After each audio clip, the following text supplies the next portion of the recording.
Hi guys, எல்லாருக்கும் வணக்கம். எல்லோரும் சூப்பராக இருக்கீங்க அப்படின்னு நினைக்கிறேன். அண்ட் இது வந்து பார்த்தீங்கன்னா வாட் ஈட் இன் அ டே எடுக்கணும்னு சொல்லிட்டு ரொம்ப நாள் ஆசை. ஸோ அதனால் இன்றைக்கி அதை எடுப்போம் அப்படின்னு இருக்கேன். அண்ட் நான் வந்து இன்றைக்கி ஸ்பெஷலாக ஒன்றும் சாப்பிட போகிறதில்ல.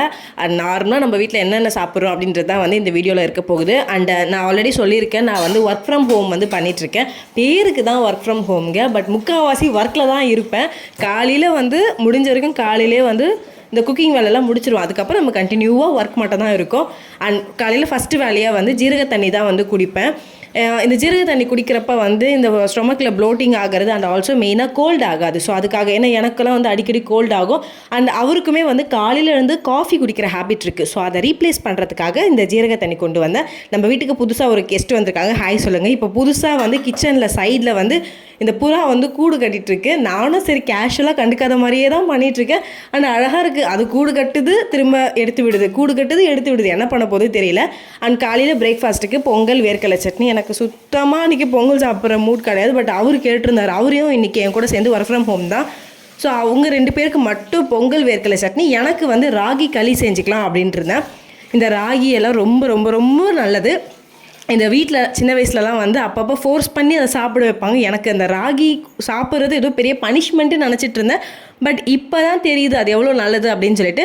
அண்டு ஃபஸ்ட்டு வேலையை பால் காசுலாம் சொல்லிட்டு வச்சுருந்தேன். ஃபஸ்ட்டு பார்க்குறப்ப வந்து அந்தளவுக்கு கெட்டு போகாத மாதிரி தான் இருந்துச்சு. பட் அப்புறம் தான் தெரிஞ்சது ரொம்ப ஒரு மாதிரி ஆகிடுச்சு. ஸோ பால் கெட்டுருச்சு. ஸோ அதை அப்படியே எடுத்து வச்சுட்டு அடுத்து நம்ம வந்து இந்த பொங்கலை தான் ரெடி பண்ணலாம் அப்படின்னு சொல்லிட்டு இருக்கேன். அண்ட் உங்களுக்குமே வந்து காலையில் எழுந்ததோ காஃபி குடிக்கிற ஹேபிட் இருந்துச்சுன்னா அதை கண்டிப்பாக விட்டுடுங்க, ஓகேவா? அப்படி உடனே வந்து நம்மளால் எதுவுமே ஒரு விஷயம் பண்ணிகிட்ருக்கேன் அதை உடனே விடுன்னு சொன்னால் விட முடியாதுல்ல. ஸோ என்ன பண்ணுங்கள், அதுக்கு பதிலாக ஜீரக தண்ணியோ இல்லை அதுக்கு பதிலாக ஆல்டர்னேட்டாக இந்த வெந்தய தண்ணியோ ஏதோ ஒன்று உங்களுக்கு என்ன பிடிக்குமோ அதை குடிங்க. பட் காலையில் இருந்து ஃபஸ்ட்டு வேலையாக காஃபி குடிக்கிறது மிகப்பெரிய தப்பு தப்பு தப்பு, நல்லதே கிடையாது. அந்த ஜீரக தண்ணி எப்படி பண்ணுவேன்னா, ஃபஸ்ட்டு தண்ணியில் வந்து ஜீரகம் போட்டுட்டு அது கலர் மாறுற வரைக்கும் வெயிட் பண்ணிவிட்டு அப்புறம் ஆஃப் பண்ணி அதுதான் வந்து குடிப்போம். அவருக்கு வந்து சூடாக குடிக்க பிடிக்கும். எனக்கு சூடாக இப்போலாம் எதுவுமே இறங்க மாட்டேங்குது. ஸோ அதனால் நல்லா ஆற வச்சு நல்லா சில்லுன்னு ஆக்கிட்டு தான் குடிப்பேன். அண்டு காலையில் என்ன பண்ண முடியுமோ அதை என் பொண்ணு பண்ணிட்டேன். இப்போ இந்த சுச்சுவேஷனில் ஸ்மிருதி இடத்துல நானும், என் இடத்துல எங்கள் அம்மா இருந்திருந்தாங்கன்னா இந்த இடத்துக்கு என் முதுகில் பலாருன்னு ஒரு சவுண்டு வந்திருக்கும். அடித்து வெளில துரத்தி விட்ருவாங்க. ஏன்னா நானும் சரி என் தங்கச்சியும் சரி அந்தளவுக்கு எங்கள் அம்மா கூட கிச்சனில் டைம் ஸ்பெண்ட் பண்ணதா ஹிஸ்ட்ரியே கிடையாது. எங்கள் அம்மா என்னையும் தங்கச்சியும் கிச்சன் பக்கமே சேர்க்க மாட்டாங்க. ஏன்னா நாங்கள் உள்ளே வந்தாலே எதையாவது பண்ணிவிடுவோன்னு அம்மாவுக்கு ஒரு பயம். ஸோ அதனால் எங்களை எப்பவுமே உள்ளே சேர்த்தது கிடையாது. கல்யாணம் ஆகி எனக்குன்னு ஒரு கிச்சன் வந்ததுக்கப்புறம் தான் நான் வந்து இந்த குக்கிங் அதெல்லாமே நல்லா எக்ஸ்ப்ளோர் பண்ணி கற்றுக்க ஆரம்பித்தேன். அண்டு நான் வந்து வேர்க்கடலை சட்னி அரைக்கிறப்ப எப்படி பண்ணுவேன்னா, வறுத்த வேர்க்கடலை, அதுக்கப்புறம் காஞ்ச மிளகா, பூண்டு, புளி, உப்பு இதெல்லாமே போட்டு அரைச்சிப்பேன். ஸோ இப்படி தான் வந்து நான் வந்து வேர்க்கடலை சட்னி வந்து அரைப்பேன். ஸோ அதெல்லாமே அரைச்சிக்கிட்டு பேரலாக வந்து ஃபஸ்ட்டு வந்து ஜீரக தண்ணி தான் வந்து எனக்கும் அவருக்கும் வந்து ஊற்றி வச்சுருந்தேன். அண்ட் அவருக்கு ஒர்க் ஃப்ரம் ஹோம்ன்றதால வந்து நமக்கு பெருசாலாம் வந்து ரொம்ப டைம்லாம் எடுக்கிறது இல்லை. அண்ட் ஆல்சோ நான் வீக் டேஸில் பெருசாக குக்கிங்ன்றது இருக்காது. என்ன இருக்கோ அதை வச்சு மேனேஜ் பண்ணிக்கலாம் அப்படின்னு சொல்லிட்டு அவருக்கு எவ்வளோ சிம்பிளாக செஞ்சாலுமே ஓகே. பட் நமக்கு அந்த மாதிரி இறங்காது. நமக்கு ஏதாச்சும் ஸ்பைஸியாக வேணும் அப்படின்றதால இன்றைக்கி மத்தியானம் தக்காளி ஊறுகாய் தான் வந்து பண்ண போகிறேன். எனக்கு சின்ன வயசுலேருந்து நமக்கு ஒரு ஃபுட்டுன்னா ரொம்ப ரொம்ப கிரேஸ்ன்னு சொல்லுவாங்கள்ல. ஸோ அந்த மாதிரி ஒவ்வொருத்தங்களுக்கு இப்போ சின்ன வயசுலேருந்து எனக்கு பிரியாணினா பிடிக்கும், சின்ன வயசுலேருந்து பரோட்டா பிடிக்கும்னு வாங்கல. எனக்கு அந்த மாதிரி சின்ன வயசுலேருந்து தக்காளி ஊறுகாய். ஏன்னா எங்கள் அம்மா தக்காளி ஊறுகாய் செஞ்சாலே எனக்கு அது ரொம்ப ரொம்ப எனக்கு ஃபஸ்ட் டைம் வந்து ஒரு ஃபுட்டு மேலே ஒரு லவ் வந்ததுன்னா அது வந்து தக்காளி ஊறுகாய் தான். அந்தளவுக்கு பிடிக்கும். பட் இப்போ வந்து எங்கள் அம்மா விட நானே வந்து நல்லா செய்ய ஆரம்பிச்சிட்டேன். பட் இந்த தக்காளி ஊறுகாய் வந்து பண்ணி ஸ்டோர் பண்ணுறதெல்லாம் கிடையாது. எப்போ வேணுமோ அப்போ போட்டு செஞ்சு சாப்பிட்டுப்பேன். ஏன்னா நான் தக்காளி ஊறுகாய் செஞ்சு வச்சுக்கிட்டேன்னு வச்சுக்கோங்களேன், 3 வேளையும் அதையே தான் உட்காந்து சாப்பிடுவேன். ஸோ அதனால் வந்து எப்போயாவது ஒரு வாட்டி தான் வந்து செய்வேன். உங்களுக்கு அந்த மாதிரி ஏதாச்சும் ஒரு ஃபுட்டு, எனக்கு ரொம்ப பயங்கரமான பைத்தியம் அப்படின்ட்டு ஏதாவது ஒரு ஃபுட்டு இருக்கா அப்படின்றத மறக்காமல் எனக்கு கமெண்ட்டில் சொல்லுங்கள். அண்ட் நார்மலாக எல்லாரும் மாதிரி இந்த பிரியாணி அந்த மாதிரிலாம் சொல்லாதுங்க. பட் நிஜமாகவே நமக்கு ஹானஸ்ட்டாக ஒரு ஃபுட்டு பிடிக்கும்ல, அதை வந்து சொல்லுங்கள். அண்ட் வீட்டில் இருக்க செடி எல்லாமே எப்படி இருக்க ஏது இருக்குன்ற மாதிரி பார்த்துட்டு இருந்தேன். அண்ட் என்கிட்ட இருக்கிற எல்லா செடியுமே சரி ரொம்ப வெரி லெஸ் மெயின்டெனன்ஸ். தண்ணி கூட ஊற்ற வேண்டாம். 2 நாளைக்கு ஒரு வாட்டி தண்ணி ஊற்றினாலும் நல்லாயிருக்கும். அண்ட் லைட்டாக வந்து இலையெல்லாம் காஞ்சி போயிருந்துச்சுல, அதெல்லாமே எடுத்து போட்டுட்டு தண்ணி தான் வந்து ஊற்றிட்டு இருந்தேன். அண்ட் செம்பருத்தி செடியில் டெய்லி சூப்பராக பூ பூக்குது. பட் இப்போல்லாம் வந்து அந்த பூவை கூட எடுத்து சாமிக்கு வைக்கிறது கிடையாது. அந்தளவுக்கு நம்ம பிஸியாக வந்து வேலையை பார்த்துட்டு இருக்கோம். யாருக்காக வேலை பார்க்குறன்றதே எனக்கு புரிய மாட்டேங்குது. அண்ட் செடி தண்ணியெலாம் ஊற்றிட்டு அதுக்கப்புறம் பொங்கல், வேர்க்கடலை சட்னி. அண்ட் எனக்கு வந்து கல்யாணத்துக்கு முன்னாடி இந்த பொங்கல்ன்றது சுத்தமாக பிடிக்காது. எங்கள் அம்மா பொங்கல் செய்கிறாங்கன்னா எனக்கு மட்டும் தோசை ஊற்றி தருவாங்க. அந்தளவுக்கு பொங்கல்னால் பிடிக்காது. கல்யாணத்துக்கு அப்புறம் நானே சமைச்சு சாப்பிட்டப்ப நல்லா தான் இருக்குது அப்படின்னு சொல்லிட்டு நானே சாப்பிட ஆரம்பிச்சிட்டேன். அண்ட் இந்த விஷயத்தில் நான் கண்டிப்பாக ஒத்துக்க தான் செய்யணும். நான் வந்து அம்மா, அத்தை, நான் 3 பேர் சமையல் தான் வந்து நான் ஃப்ரீக்வெண்ட்டாக டேஸ்ட் பண்ணது. இந்த 3 பேர் சமையலில் கொஞ்சம் வருத்தமாக இருந்தாலும் ஒத்துக்கக்கூடியது என்னென்னா, என் அத்தை செய்கிற பொங்கல் சூப்பராக இருக்குங்க. ஒன்றுமே வேண்டாம், சைட் டிஷ்ஷே வேண்டாம், வெறும் பொங்கலை கொடுத்தா கூட சாப்பிட்லாம், அவ்வளோ அருமையாக இருக்கும். நானும் நிறைய வாட்டி அவங்க என்ன பண்ணுறாங்கன்றதை பார்த்துட்டு அதே மாதிரி கட் காப்பி பேஸ்ட் பண்ணியிருக்கேன்.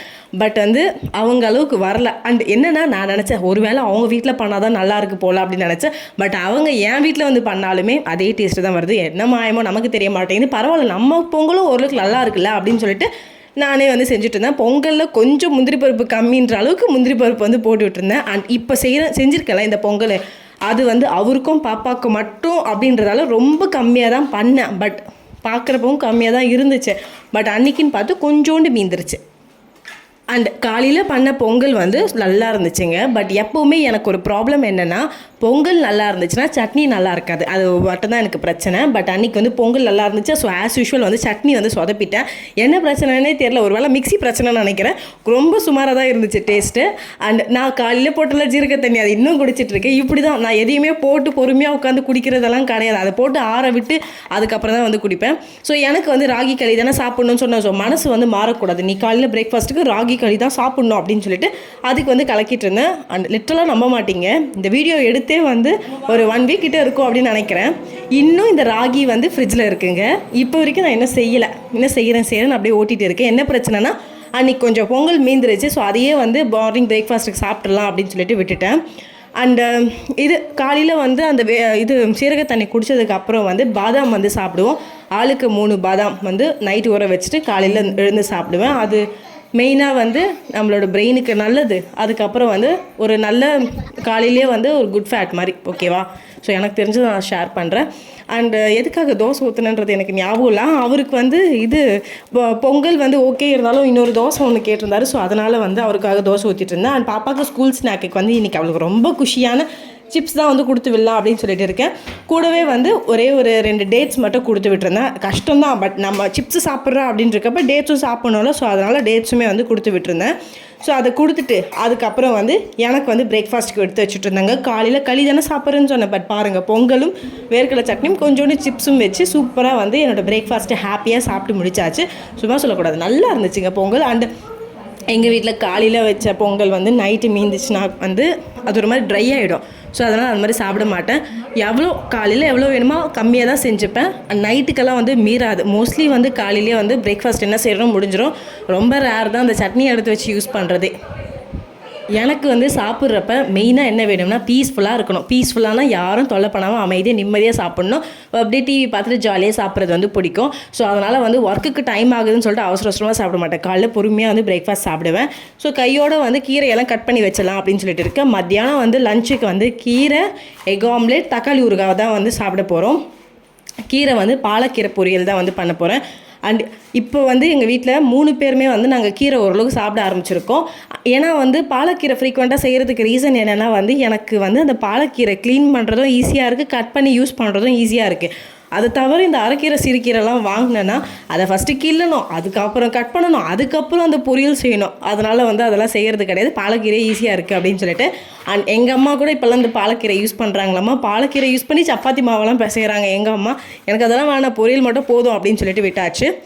அண்ட் ஃபஸ்ட்டு வந்து இந்த பொரியல் செஞ்சிட்டோம்னா விட்டு வந்து செஞ்சுக்கலாம். ஏன்னா காலையில் ஆல்ரெடி டைம் ஆகிடுச்சு. ஏன்னா வந்து காலையில் எழுந்தது லேட்டு. ஸோ லாகின் வேறு பண்ணணும். ஸோ கீரை பொரியல் மட்டும் பண்ணிவிட்டு அதுக்கப்புறம் தக்காளி ஊறுகாய் வந்து ப்ராசஸில் விட்டுட்டு நம்ம லாகின் பண்ணிவிடுவோம் அப்படின்னு சொல்லிட்டு அன்றைக்கி அப்படி தான் வந்து பிளான் பண்ணியிருந்தேன். அண்ட் நான் வந்து பாலக்கீரை பொரியல் பண்ணுறேன் அப்படின்னா என்ன பண்ணுவேன்னா, கொஞ்சமாக எண்ணெய் ஊற்றிட்டு கடுகு போட்டு அதுக்கப்புறம் காஞ்ச மிளகா, பூண்டு நல்லா இடிச்சிட்டு அதுக்கப்புறம் வந்து இந்த கீரை இருக்குல்ல கட் பண்ணி வச்சுருக்கிறல்ல அது கூட வந்து வெங்காயமும் சேர்த்து லைட்டாக வந்து வதக்கிடுவேன். அண்ட் ஒரு முக்கியமான ஒரு விஷயம் என்னென்னா, நீங்கள் கீரை செய்கிறீங்க அப்படின்னா ஃபஸ்ட்டே உப்பு போடவே போடாதீங்க. நான் வந்து கல்யாணம் புதுசில் கீரை செய்கிறேன் அப்படின்னு சொல்லிட்டு இவ்வளோ கீரை இருக்குல்ல, அப்போ எவ்வளோ உப்பு வேணும் அப்படின்னு சொல்லிட்டு கொஞ்சம் நிறைய தாராளமாக தூவி விட்டுட்டு, பட் கடைசியில் பார்த்தா கடாயில் ஓரமாக ஓட்டிகிட்டு இருந்துச்சு கீரை, பயங்கரமான உப்பாக இருந்துச்சு. ஸோ அதனால் லாஸ்ட்டில் தான் வந்து நம்ம உப்பு சேர்க்கணும். பிகாஸ் அந்த கீரை வந்து அப்படியே சுருண்டு கடைசியில் கடாய்க்கு ஓரமாக போயிடும். ஸோ அதுக்கேற்ற மாதிரி தான் வந்து உப்பு போடணும். இதுதான் வந்து கீரையில் கடுப்பே, பயங்கரமான போங்கு. ஏன்னா நம்ம கட் பண்ணுறப்போ ஏதோ நிறைய கட் பண்ணுற மாதிரி இருக்கும், பட் கடைசியில் வதக்கி வந்துச்சுன்னா ரொம்ப குட்டியுண்டாக இருக்க மாதிரி இருக்கும். அண்ட் எனக்கு வந்து ஒரு ஹேபிட் இருக்குது, என்னென்னா டிஃபனோ இல்லைன்னா பிரேக் லஞ்ச் ஏதோ சாப்பிட்றேன் அப்படின்றக்கப்ப சாப்பிட்டு முடிச்சதும் ஸ்வீட்டாக ஏதாச்சும் சாப்பிட்டா ரொம்ப நல்லா இருக்குமா. ஸோ அதனால் அன்றைக்கி வந்து வீட்டில் ரவா லட்டு இருந்துச்சு. மோஸ்ட்லி நான் வீட்டில் ஸ்வீட்ஸ் எதையுமே வாங்கி வைக்க மாட்டேன் இதனாலேயே, பட் அன்றைக்கி இருந்ததால் வந்து அவருக்கு ஒன்று எனக்கு ஒன்று அப்படின்னு போச்சுட்டு ரவா லட்டு சூப்பராக சாப்பிட்டு முடிச்சாச்சு. அண்ட் எனக்கு வந்து ரவா லட்டு செய்ய தெரியுங்க. கல்யாணம் புதுசில் நான் அதையுமே பண்ணேன், பட் அப்படியே போக போக போக அதெல்லாம் விட்டாச்சு. எதுக்கு அதெல்லாம் வேணும், கடையில் வாங்கி சாப்பிட்டுக்கலாம் அப்படின்னு சொல்லிட்டு விட்டாச்சு. அதுவும் இல்லாமல் அது ரொம்ப சுகரில் இப்போவே நான் ஸ்மிருதிக்கு அதை சுத்தமாக தரவே இல்லை. ஸோ வீட்டில் செஞ்சு அதை பாப்பாவுக்கு கொடுக்க முடியாமல் இருக்க முடியாது, அதில் வருத்தமாக இருக்கும்ல. ஸோ அதனால் இந்த ரவா லட்டெல்லாம் செய்கிறது கிடையாது. நான் பாருங்கள் எவ்வளோ கீரை கிள்ளேன், எவ்வளோ கீரை கட் பண்ணேன், எவ்வளோண்டு வந்திருக்கு பாருங்கள். இவ்வளோ தான் இருந்துச்சு கீரை, பட் இது வந்து ஸ்மிருதியோட வயிற்றுக்குள்ளே தள்ளுறதுக்குள்ளே இதில் ஒரு 3 வாய் அவள் சாப்பிட்டாலே பெரிய அதிசயம் அப்படின்ட்டே சொல்லலாம். அண்ட் வெல்கம் டு தக்காளி ஊறுகாய். நான் வந்து எப்படி செய்கிறேன் அப்படின்றத உங்களுக்கு சொல்கிறேன் பாருங்கள். ஃபஸ்ட்டு எண்ணெய் ஊற்றிக்கிட்டு தக்காளியை வந்து ஒரு தக்காளி ஒரு 8 பீஸ் அந்த மாதிரி கொஞ்சம் ரஃபாகவே பெருசாகவே போட்டுக்கோங்க. கூடவே வந்து பூண்டு, மஞ்சள் தூள், உப்பு சேர்த்துக்கிட்டோம்னா வந்து கொஞ்சம் சீக்கிரமாக வந்து வதங்கிடும். அண்ட் கொஞ்சோண்டு குட்டி நெல்லிக்காய் சைஸ் வந்து புளி எடுத்துக்கிட்டு நல்லா மிக்ஸ் பண்ணணும். எந்த அளவுக்குன்னா நல்லா வதங்கிடணுங்க. இப்போ நான் சம்மந்தமே இல்லாமல் தேங்காய் போடுவேன், தப்பாக நினச்சிக்காதீங்க. ஏன்னா வந்து அந்த கீரையில் கொஞ்சோண்டு கீரைக்கு மேலே தூவுறதுக்கு தேங்காய் போட்டிருந்தால கொஞ்சோண்டு மீந்துருச்சு. சரி விடு இதில் போடுவோம் அப்படின்னு சொல்லிட்டு கொஞ்சம் இதில் போட்டுட்டேன். பட் நீங்கள் அந்த வேலையெல்லாம் பார்க்க வேண்டாம். அண்டு இது இந்த தக்காளி வந்து நல்லா வதங்கினதுக்கப்புறம் ஆறுறதுக்காக எடுத்து வச்சுட்டு அதுக்கப்புறம் நம்ம வந்து இப்போ இஞ்சி டீ வந்து போட போகிறோம். அண்ட் எனக்கு வந்து நான் பயங்கரமான டீ கிடையாதுங்க, இஞ்சி டீ லவ்வர். அதாவது டீயில் இஞ்சி கொஞ்சம் கம்மியாக இருக்குது அப்படின்ற அளவுக்கு எனக்கு இஞ்சி வந்து சேர்த்துக்கணும். எவ்வளோ சேர்த்தாலும் பரவாயில்லன்ற மாதிரி இருக்கும். அது ரொம்ப காரமாக இருக்குமா, அதுதான் எனக்கு ரொம்ப பிடிக்கும். ஸோ இப்போ வந்து அந்த பேஸ்ட் வந்து அரைச்சி வச்சுக்கிட்டோம்ல, அதை வந்து திரும்ப கடாயில் எண்ணெய் ஊற்றி திரும்ப அந்த தக்காளி பேஸ்ட்டை வந்து இதில் சேர்த்து இதோடு வந்து காஷ்மீரி சில்லி, அதுக்கப்புறம் வந்து எங்கள் அத்தை வந்து ஒரு பவுட்ரு அரைச்சி வச்சுருப்பாங்க. அது என்ன பவுட்ருன்னு இப்போ வரைக்கும் எனக்கு தெரிஞ்சதில்லை. அது ஏதோ காஞ்ச மிளகானுவாங்க, தனியா அதெல்லாம் போட்டு ஒரு பவுட்ரு வச்சுருக்காங்க. அந்த பவுடரை இப்போ நான் சேர்ப்பேன். அது வந்து அத்தை நிறையா வந்து இந்த ஊரு பிண்டின்னு சொல்லுவாங்க, தொகையிலெல்லாம் அதிகமாக அரைப்பாங்க. ஸோ அவங்க வந்து அந்த பவுட்ரு அரைச்சி வச்சுருக்காங்க. நானும் அரைக்க மாட்டேன், பட் இருந்தாலும் அவங்களுக்கு ஈக்குவலாக ஒரு டப்பா வாங்கி வச்சுருக்கேன், அது வந்து சேர்த்துருக்கேன். பட் நீங்கள் அதெல்லாம் வேண்டாம், நீங்கள் நார்மல் மிளகாத்தூள் காஷ்மீரி சில்லி மட்டுமே சேர்த்தாலே போதும். அதை அப்படியே மூடி போட்டுட்டு நான் தக்காளி ஊறுகாவை கேஸில் வச்சேன் அப்படின்றதே மறந்துட்டு அது பாட்டு விட்டிங்கன்னு வச்சுக்கோங்களேன், அப்படியே சூப்பராக எண்ணெய் மட்டும் அப்படியே மேலே வரும். பக்காவாக தக்காளி ஊறுகாய் ரெடி ஆகிடுச்சு. அண்ட் நான் வந்து என்னோடய ஹாப்பியாக ஜாலியாக வந்து என்னோடய டீயை வந்து என்ஜாய் பண்ண சூப்பராக இருந்துச்சு. அண்ட் சம்டைம்ஸ் டீ வந்து சூப்பராக போடுறேன், சம்டைம்ஸ் ரொம்ப கேவலமாக போடுறேன். எந்த அளவுக்குன்னா எனக்கே வாயில் வச்சுட்டு ஐயோ இன்னும் இவ்வளோ கேவலமாக இருக்கே திரும்பி ஊற்றிடுறேன், அவ்வளோ கேவலமாக இருக்குது நான் போடுற டீ. பட் தட் டே வந்து சூப்பராக டீ வந்துருந்துச்சு. அண்ட் என் பிள்ளையும் ஸ்கூல்லேருந்து வந்துட்டு அவளுக்கு அழகாக வந்து ஒரு ஸ்மைலி 3 ஸ்டார் போட்டு கொடுத்துருந்தாங்க. நான் ஸ்கூல் படிக்கிறப்பெல்லாம் இந்த மாதிரிலாம் பண்ணது கிடையாது, நானும் கிடையாது, நீங்களும் ஸ்கூல் படிக்கிறப்ப இந்த மாதிரிலாம் பண்ண மாட்டாங்க. குட் மார்னிங் சொல்லுன்னு மண்டிலே தட்டிட்டு போவாங்க. அவங்க ஸ்கூலில் எவ்வளோ அழகாக ஸ்டார்லாம் போடுறாங்கன்னு பாருங்கள். அண்ட் எவ்வளோ அழகாக தக்காளி சாதம், அதாவது தக்காளி ஊறுகாய் சாதம், முட்டை, அதுக்கப்புறம் கீரை பொரின்னு எவ்வளோ அழகாக இருக்குது. அதை எடுத்து வாயில் வச்சா ஐயோ எனக்கு வேணாந்து பாருங்கள். பட் டேஸ்ட் வந்து சூப்பராக இருந்துச்சு. சூப்பராக செம்மையாக வந்து லஞ்செல்லாம் சாப்பிட்டு முடிச்சாச்சு. அண்ட் ஈவினிங் ஆகிடுச்சு. பாப்பா வந்து ஏதாச்சும் சாப்பிடணும்னு கேட்டிருந்தாலா, சரின்றதால என்ன பண்ணேன்னா ஃபஸ்ட்டு வந்து ஜாரில் கொஞ்சோண்டு பால், முட்டை, கோதுமை மாவு, அதுக்கப்புறம் சுகர் வேணும்னா சேர்த்துக்கோங்க, ஆப்ஷனல். பட் நான் அன்றைக்கி சேர்க்கல. கூட ஏலக்காய் மஸ்ட்டு, அதுவும் வீட்டில் இல்லை, ஸோ அதனால் சேர்க்கல. இது எல்லாத்தையுமே மிக்சியில் போட்டுட்டு கொஞ்சம் தோசை மாவு கன்சிஸ்டன்சியில் வரணும். வந்ததுக்கப்புறம் வந்து நாம் வந்து குட்டி குட்டியாக தோசை மாதிரி ஊற்றலாம். சூப்பராக வருங்க, பேன் கேக் மாதிரியே இருக்கும்.